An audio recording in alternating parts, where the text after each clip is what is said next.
श्री दत्तगुरूंच्या 24 गुरूंपैकी 14वे गुरु कोळी. चिकाटी, पुन्हा प्रयत्न आणि स्वतःचं विश्व निर्माण करण्याचा धडा. दत्तगुरू पुढे चालत होते. निसर्ग त्यांच्या प्रत्येक पावलावर नवं ज्ञान उघड करत होता. एका झाडाखाली त्यांनी पाहिलं, एक छोटासा कोळी आपल्या जाळ्यावर सतत मेहनत करताना.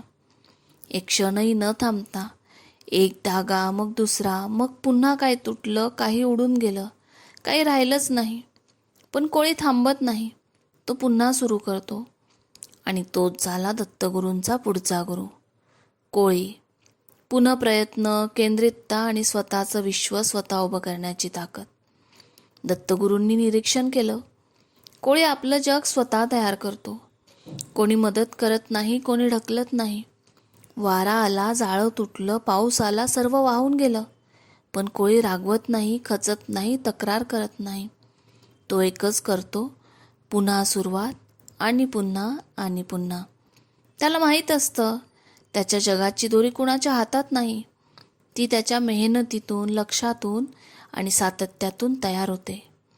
दत्तगुरूंना जाणवलं, जगण्यात जे तुटतं ते संपत नाही. त्यातून पुन्हा नवीन निर्माण करता येतं. दत्तगुरूंना मिळालेला धडा, कोळ्याकडून मिळालेली शिकवण अत्यंत गहन होती. पडणं म्हणजे शेवट नाही. उठून पुन्हा सुरू करणं हेच खरं सामर्थ्य.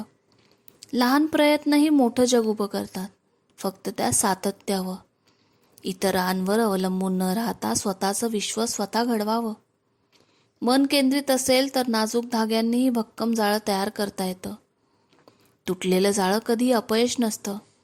ते पुढच्या निरोगी प्रयत्नांची संधी असते. अडचणी येणारच. कधी योजना तुटेल, कधी संधी निसटेल, कधी प्रयत्न वाया जात असल्यासारखं वाटेल. पण लक्षात ठेवा, कोळीही त्या एका जाळ्यासाठी असंख्य वेळा सुरू करतो आणि प्रत्येक वेळी ते अधिक मजबूत होतं. सातत्याने केलेले छोटे प्रयत्नही स्वतःचं सुंदर जग घडवतात.